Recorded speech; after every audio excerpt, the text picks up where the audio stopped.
यहाँ दी गई जानकारी ज्योतिष पर आधारित है तथा केवल सूचना के लिए दी जा रही है। TV9 डिजिटल इसकी पुष्टि नहीं करता है। यहाँ बताए गए किसी भी उपाय को करने से पहले संबंधित विषय के एक्सपर्ट से निजी तौर पर सलाह अवश्य लें।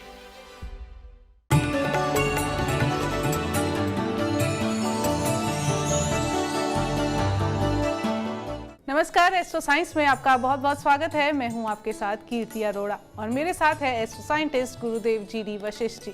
सर, आपका बहुत बहुत स्वागत है। दाता खुशियां दे, सुखी रखे माता। आप सभी के पास या आपके घर में घड़ी तो होगी ही, लेकिन क्या आप जानते हैं आपकी जिंदगी में अच्छा और बुरा दोनों तरह का समय लाने के पीछे घड़ी का अहम रोल हो सकता है।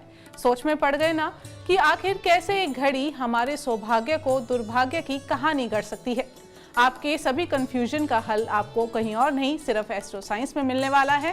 तो कहीं मत जाइए, क्योंकि आपको बताएंगे कि घड़ी का कैसे सही इस्तेमाल आपको रंग से राजा बना सकता है।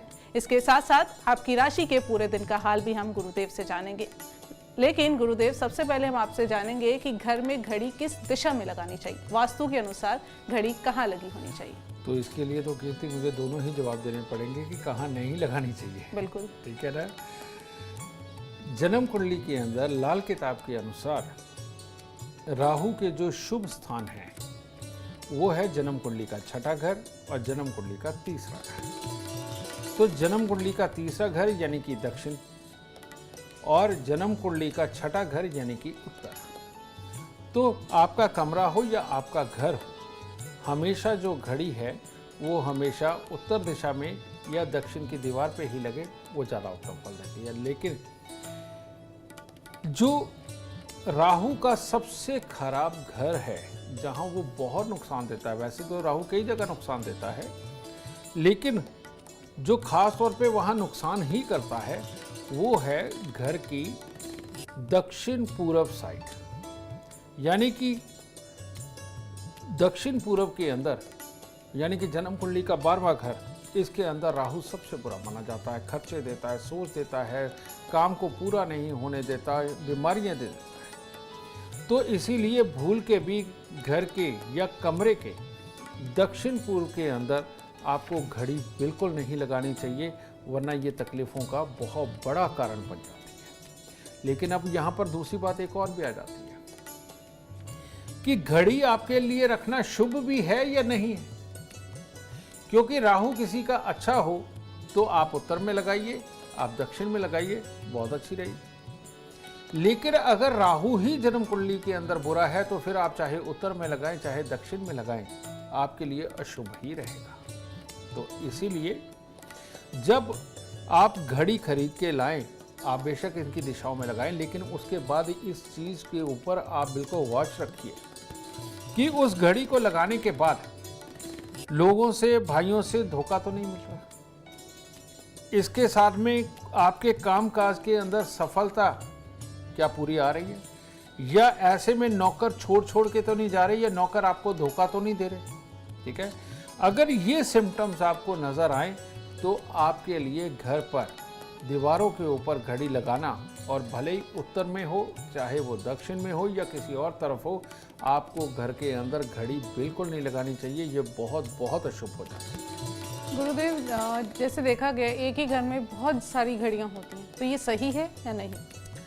बेटा, घर के अंदर अगर 2 मेंबर भी ऐसे हैं जिनका राहु शुभ है और उसके बाद भले ही 10 और हों, ठीक है, तो ऐसे में घड़ी लगाना शुभता दे ही देता है, वो नुकसान नहीं देता। लेकिन अगर ऐसा भी होता है कि घर के अंदर 5 मेंबर है लेकिन पांचों का राहु खराब है, ऐसी अवस्था के अंदर घड़ियों का रखना बहुत बड़ी अशुभता देता है और अनएक्सपेक्टेड प्रॉब्लम में धोखे और ये बंद ही नहीं होते और कार्य सिद्धि के अंदर अक्सर दिक्कतें आती हैं। तो इसीलिए अब घड़ी है भी मामूली सी चीज़, 100 रुपये से लेकर के और लाखों रुपए तक मिलती है। ठीक है ना। तो लेकिन ये इतनी कम पूंजी के अंदर मिलने वाली चीज़ है कि आदमी शौकिया तौर पे रख लेता, ज़रूरत भी होती है, आजकल टाइम देख करके चलने का समय भी है। ठीक है, तो लेकिन अगर अपने आप को सूट ना करती हो तो घड़ी अपने घर में ना हो तो ये आपके लिए ज़्यादा उत्तम है। चर्चा जारी रहेगी। सबसे पहले बात करते हैं मेष, वृषभ और मिथुन राशि वालों की। गुरुदेव, मेरा आपसे सवाल है, कलाई में पहनने वाली घड़ी क्या वो शुभ होती है या अशुभ? तो इसको जो कलाई में हम घड़ी पहनते हैं, कोई रंगों का भी ध्यान रखा जाना चाहिए या नहीं? बहुत ज़्यादा, बहुत अहम क्वेश्चन है बेटा। मेरा राहु शुभ है और मेरे पास एक से एक, यानी दुनिया के अंदर जो बेस्ट मानी जाती है वो सारी घड़ियां मेरे पास हैं, लेकिन मैं पहनता नहीं हूँ। उसका कारण ये है कि मेरा काम एक ब्राह्मण का काम है, एक गुरु का काम है, एक ज्ञान का काम है। तो ज्ञान को हमेशा डिस्टर्ब करने का काम घड़ी करती है। ठीक है, आपने अगर प्लान करना है, टेक्नोलॉजी के अंदर आप काम करते हैं, सिग्नल्स के अंदर काम करते हैं, आप स्टूडियो से संबंधित काम करते हैं, आप एक्टिंग से संबंधित काम करते हैं, आप व्यापार करते हैं, तो आपको घड़ी ज़रूर बांधनी चाहिए। ठीक है, लेकिन अगर आप मास्टर हैं, अध्यापक हैं, मोटिवेशनल स्पीकर हैं, समझिए, और गुरुओं वाला ज्ञान देते हैं जिस भी मर्जी फील्ड में, तो आपको घड़ी बिल्कुल नहीं पहननी चाहिए, क्योंकि बृहस्पति और राहु का मेल इंसान के ज्ञान में कमी, आधा अधूरा ज्ञान बांट करके उसके अंदर तकलीफ पैदा कर देता है। ठीक है, तो ये चीज़। लेकिन जो तुम कलर की बात कह रही हो, ये भी बात बिल्कुल सत्य है। मेरे पास में बिल्कुल सारी घड़ियाँ हैं, लेकिन उसके अंदर मेरे पास में पीले रंग की घड़ी नहीं है, यानी गोल्डन कलर। कारण क्या है? बृहस्पति और राहु का मेल बुरा होता है। लेकिन राहु जब भी कभी उच्च स्थानों पे, जो मेरा उच्च का ही बैठा है, राहु जब भी उच्च स्थानों पे बैठा हो, लेकिन उसके साथ में सूर्य या बृहस्पति का मेल हो जाए, ये सबसे अशुभ माना जाता है। तो इसीलिए टेक्नोलॉजी का काम करने वाले हों, व्यापारी हों, किसी भी तरह के सिग्नल के, स्टूडियो के, सुंदरता से संबंधित, या ये इवेंट ऑर्गेनाइजर हों, कोई भी हो, इनको मैरून कलर के डायल की घड़ी और गोल्डन कलर की घड़ी ये नहीं पहननी चाहिए। जो बच्चे टेक्निकल काम करते हैं, यानी कि सॉफ्टवेयर डेवलपमेंट बनाना, वेबसाइट बनाना, ऐप बनाना, ये सारे कंप्यूटर से रिलेटेड जितने भी काम करते हैं, उनको ब्लू डायल की घड़ी पहनना सर्वोत्तम है। ठीक है, ब्लू कलर उनकी घड़ी में होना चाहिए। और जो व्यापार करते हैं, उनकी घड़ी ब्लू कलर की, मैरून कलर की और येलो कलर की बिल्कुल नहीं होनी चाहिए। समझिए, इतना भी अगर ख्याल रख करके चलेंगे तो ये घड़ी ऑलवेज शुभ फल देगी। पर गुरुदेव, कुछ होते हैं शौकिया तौर पे हम कुछ भी पहन लेते हैं, तो ये भी दुष्प्रभाव दे सकता है? तो कोई बात नहीं बेटा, शौक के अंदर ही दुख आता है, शौक के अंदर ही एक्सीडेंट होते हैं, शौक के अंदर ही आदमी मारा जाता है, तो फिर शौक तो झेलना ही पड़ेगा। तो इसीलिए किसी भी चीज़ के अगर हम लॉजिक को समझ के चलेंगे तो वो ज़्यादा अच्छा है। शौक में, यानी कि अनजाने में, यानी कि जानकारी के अभाव में बेटा अक्सर नुकसान हो ही जाएगा। इतनी सटीक जानकारी आपको कहीं और नहीं, सिर्फ एस्ट्रो साइंस में मिलेगी। और अब बात करेंगे कर, सिंह और कन्या राशि वालों की। गुरुदेव, मेरा आपसे अगला सवाल है, घड़ी को गिफ्ट में देना या घड़ी गिफ्ट में मिलना कितना शुभ है, कितना अशुभ है? मेरे पास आज तक घड़ियाँ बहुत गिफ्ट आई हैं, लेकिन मैंने कभी किसी को दी नहीं। उसके पीछे एक लॉजिक है लाल किताब का। वो क्या कहता है? कहता है जो ग्रह आपका शुभ हो, उसकी वस्तुओं का दान देना आपको कंगाल बना सकता है, आपके ज्ञान को, आपकी काबिलियत को छीन के आपको बहुत खराब कर देगा। इसीलिए जिनका राहु शुभ है, जो आप एस्ट्रो साइंस ऐप पर जाकर के देख सकते हैं और अपनी date of birth, time, birth place डाल करके जो पहला ही पेज खुलता है, वहाँ पर सामने नीचे जन्म कुंडली के नीचे कॉलम आता है, आपके शुभ ग्रह, आपके अशुभ ग्रह, ये देखने बहुत ज़रूरी है। और वहाँ जाकर के देखिए, वहाँ से डिसीजन लीजिए। अगर आपका राहु अशुभ है तो आपको अक्सर शादी, विवाह, पार्टी, किसी के भी जन्मदिन पे ऊपर घड़ी दे देनी चाहिए और गिफ्ट देनी चाहिए। और अगर आपका राहु शुभ है तो आपको भूल के भी किसी को घड़ी नहीं देनी है गिफ्ट के रूप में, बल्कि आपको जो घड़ी गिफ्ट करने आए, आप उसे परमात्मा समझो। जैसे वो लाफिंग मुद्दा है कि वो किसी के घर पे आता है, कहते नहीं खरीद के नहीं लाना चाहिए, अगर कोई दे दे तो अच्छा है। तो बेटा जिनका राहु शुभ है उनके लिए लाफिंग बुद्धा से भी ऊपर काम करेगी ये घड़ी का गिफ्ट आना, यानी कि आपको और समृद्ध, आपकी बुद्धि को और अच्छा प्रगाढ़ बनाएगा और उस बुद्धि के द्वारा आप दुनिया की जंग तक जीत लेंगे सारी। तो इसलिए शुभ राहु वालों को गिफ्ट घड़ी का लेना चाहिए, देना नहीं चाहिए, और अशुभ राहु वालों को घड़ी का गिफ्ट देना चाहिए, लेना बिल्कुल नहीं चाहिए। चलिए बात करते हैं तुला, वृश्चिक और धनु राशि वालों की। गुरुदेव, घर में टूटी फूटी पुरानी घड़ियां रखना कितना अशुभ फल दे सकता है, इसके बारे में बताएं। पहले मैं अपनी पर्सनल लाइफ का एक एक्सपीरियंस शेयर करता हूँ। जब मैं ज्योतिष सीख रहा था, मेरी उम्र तब 14-15 साल की थी, तो मेरे दादी जी की डेथ हो गई थी जब मैं 12 साल का था। तो मेरी दादी जी जब इंग्लैंड गई थी तो वहाँ से वो एक टाइम पीस लेके आई थी, और वो जो टाइम पीस था तो उसकी जो घड़ी थी वो मेरे को बहुत प्रिय थी। लेकिन जब मैंने इसको सीखा, ठीक है, ज्योतिष को सीखा, तो सबसे पहले वो बार बार खराब होने वाले टाइम पीस को उठाकर मैंने गंदे नाले में फेंका, और बाद में मैंने अपने गुरुजी से जाके पूछा कि मैंने ऐसा किया, तो उन्होंने मुझे शाबाश दी। तो इसीलिए बेटा घर के अंदर बंद घड़ी, खोटे सिक्के, खराब इलेक्ट्रॉनिक सामान, आपका राहु शुभ हो या अशुभ हो, या किसी भी सूरत में नहीं रखने चाहिए। अगर आप बंद घड़ी, खोटे सिक्के, खराब इलेक्ट्रॉनिक सामान रखते हैं तो ये आपके भाग्य को बहुत ही बुरे हालात तक लेकर के जाता है, आपको गरीब बनाता है, आपको समय पे समझ नहीं आने देता, और घर में बीमारियां देता है और कलेश देता है। तो इसीलिए बंद घड़ियाँ, खोटे सिक्के, खराब इलेक्ट्रॉनिक सामान घर में बिल्कुल नहीं रखना। तो गुरुदेव, इनको निकाल, कुछ लोग होते हैं बड़े मोह में आते हैं, ऐसी चीज़ें अपने पास रखते हैं, मेरा गिफ्ट है, मुझे वो पुरानी यादें हमारी जुड़ी हैं, रखते हैं, तो क्या करें? बेटा खुली बुद्धि का इंसान ये जीवन में तरक्की करता है। कहते हैं कौन है जो वक्त की चक्की को रोक पाएगा, वक्त के सांचे में ढलने वाला बढ़ता जाएगा। और वक्त पे अगर कोई ढंग का ज्ञान मिल रहा है, अगर आप उसे अडॉप्ट ही नहीं करोगे तो हम क्या कर सकते हैं, फिर आपकी किस्मत है, ठीक है ना। तो मैंने तो अपना एग्जाम्पल सबसे पहले दिया कि मेरे को मेरी दादी जी भी प्रिय थी, उनकी लाई हुई घड़ी भी प्रिय थी, और मैं उसे बार बार ठीक करवा के अपने ही पास रखता था। लेकिन जिस दिन मुझे इसका ज्ञान हुआ, मैंने सबसे पहले वो टाइम पीस उठा करके गंदे नाले में फेंका, ठीक है।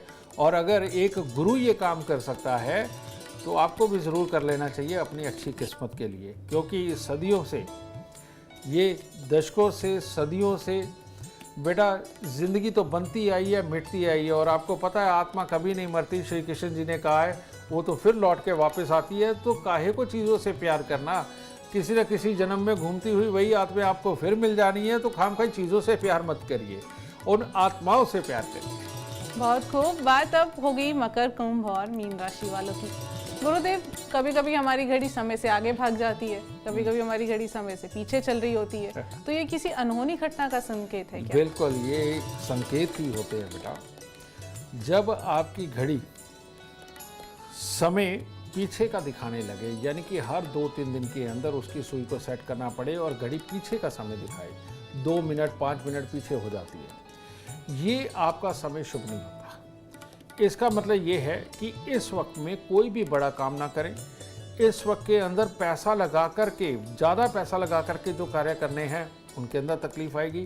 कोई भी नया प्रोजेक्ट, कोई भी नई चीज़ तुम लॉन्च करने वाले हो, उसमें तकलीफें आएंगी, और आपका हर काम अटक अटक के और ज़्यादा पैसा खर्च हो करके ही होगा जब घड़ी पीछे चलती है। और जब घड़ी आगे चलती है तो ऐसी अवस्था के अंदर बेटा ये शुभ संकेत तो हैं, लेकिन इसके अंदर खास तौर पे संदेश ये छुपा हुआ है कि कहीं दौड़ इतनी ज़्यादा मत लगा देना कि ठोकर खा करके गिर जाओ। कारण ये कि आगे भी चलती है तो समय गलत बताती है, ठीक है।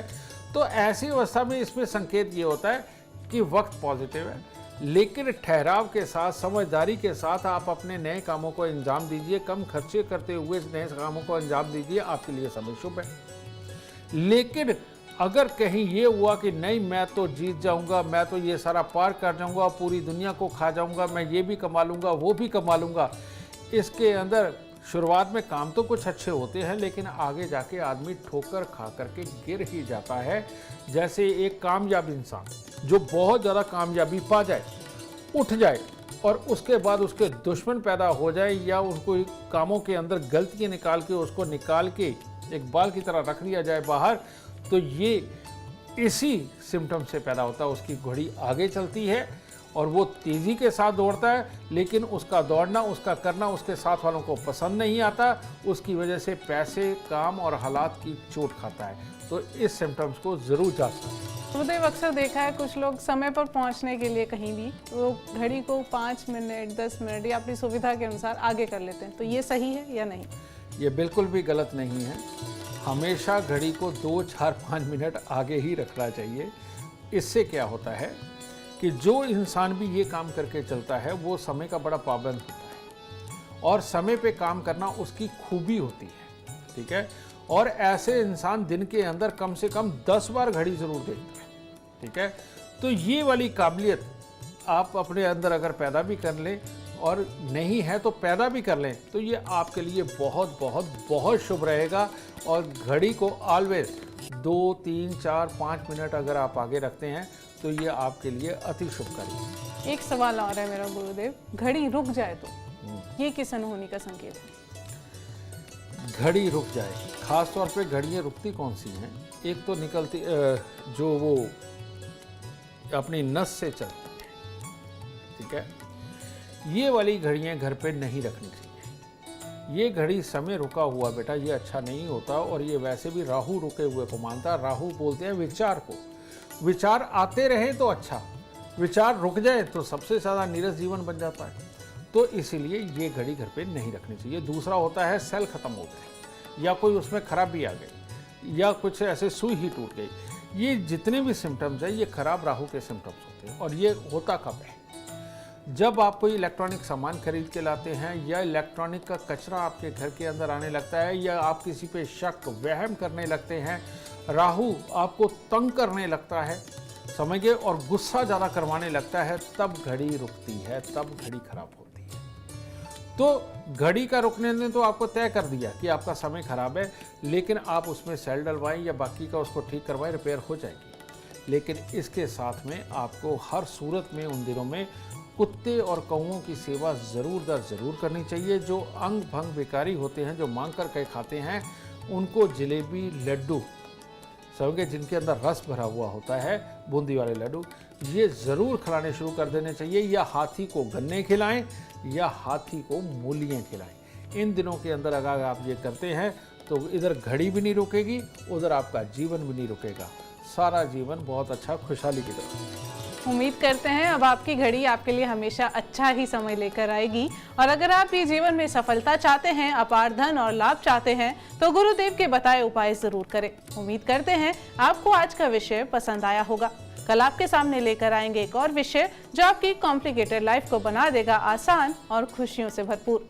अगर आप हमारे गुरुदेव से मिलना चाहते हैं या पर्सनली बात करना चाहते हैं तो हमें कॉल करें 9999905222 पर। आप भी सुख समृद्धि और खुशहाली चाहते हैं और चाहते हैं कि आपके दुखों का अंत हो जाए, इसके लिए एस्ट्रो साइंस ऐप डाउनलोड करना ना भूलें। फिलहाल समय हो गया है आपसे इजाजत लेने का। आप बने रहें हमारे साथ और हमारे एस्ट्रो साइंटिस्ट गुरुदेव GD वशिष्ठ जी के साथ देखना ना भूलें एस्ट्रो साइंस रोजाना सुबह 8 बजे। नमस्कार।